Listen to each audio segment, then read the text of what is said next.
שלום לכל הצופים והצופות. היום נדבר על התכלס. למדנו שרף, למדנו איך מכוונים את הקשת, למדנו איך מכוונים את הכינור, למדנו איפה מעבירים את הקשת, זוויות וכדומה. אבל איך בפועל אנחנו נדע איפה אנחנו צריכים להניח את האצבע? כי אין לנו פה שום סימון שמראה לנו איפה אנחנו אמורים לגעת. כל מי שמכיר גיטרה ויוקללה יודע שיש דבר כזה שנקרא סריגים. אז בכלי הנחמד הזה אין סריגים ואנחנו צריכים לסבול. קודם כל, שיטה מספר 1, הדרך הקשה ביותר,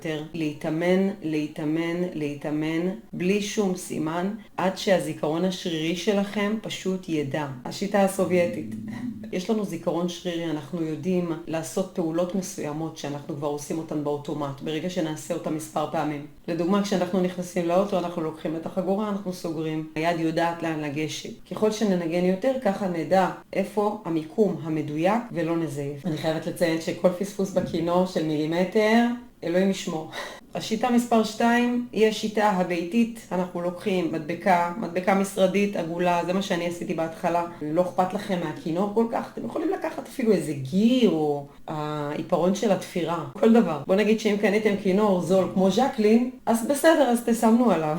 אני אישית פשוט שמתי 2 מדבקות עגולות. מדבקה אחת החזיקה מעמד 3 ימים, המדבקה השנייה החזיקה עוד 3 ימים, והם פשוט נפלו כי הן היו מדבקות מאוד לא דביקות, אבל זה בסדר גמור, מכיוון שאני דווקא העדפתי ללמוד בדרך הקשה. אז אתם יכולים להדביק 2 מדבקות, אני אראה לכם איפה. המיקום הראשון יהיה בערך כאן, כאן וכאן, בערך ככה. הכנתי סרטוט מדויק של כל התווים, רק בשביל הצופים היקרים שלי.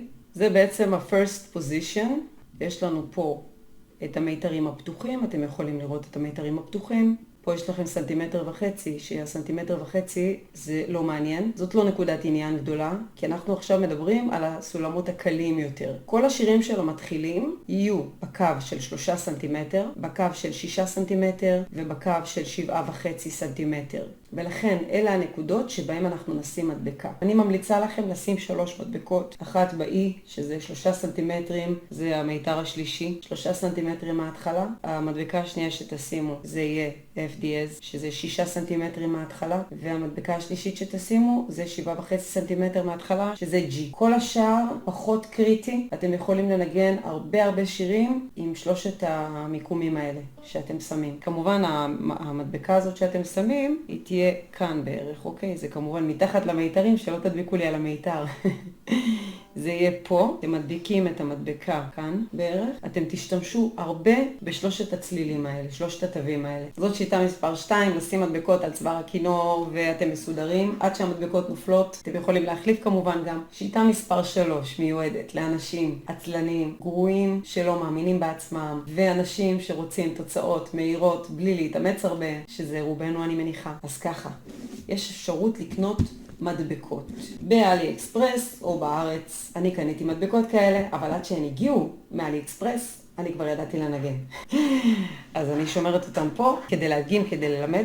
יש 2 סוגים של מדבקות. יש את המדבקה הזאת. פה יש רק קווים כלליים. הקווים הכלליים האלה הם נקודות עניין, אבל לא רשום לכם איזה תווים, לא רשום לכם מה זה אומר, מה זה הקו הזה, מה זה הקו הזה. אתם מדביקים את זה מתחת למיתרים, ואתם יודעים איפה ללחוץ. יש לנו פה את ה-E, כמו שהסברתי קודם, זה ה-E, זה ה-FDS וזה ה-G במיתר השלישי. בוא נגיד שהמדבקה הזאת פחות של עצלנים, כי אתם עדיין צריכים ללמוד את התווים. אלא אם אתם עושים כמוני, שאתם פשוט עושים לפי מה שנשמע לכם טוב באוזן. המדבקה השנייה, זאת המדבקה האולטימטיבית לאנשים שלא רוצים להתאמץ. תראו, במדבקה הזאת רשום לכם ממש מה זה כל מיתר וכל מיקום. מגישים לכם עם כפית. אתם מדביקים אותה ואתם יודעים איזה תו נמצא איפה. לא צריך לזכור שום דבר, אתם יכולים ממש כמו טוקי, אתם רואים את התווים של השיר, שזה לא בעיה, קודם כל. איך משיגים תווים? גם אני אסביר לכם. לא תווים של 5, לא התווים של העיגול והקו,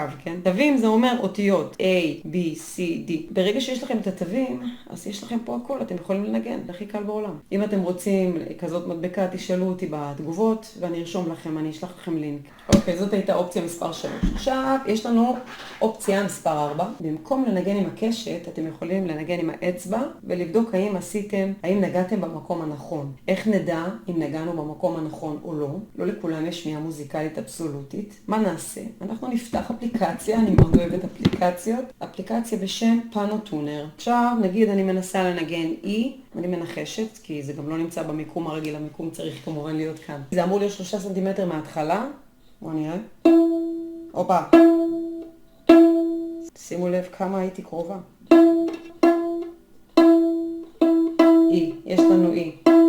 עכשיו למשל אני רוצה לנגן F דיאז. אני הולכת לפה, שאני מקווה שזה 6 סנטימטר.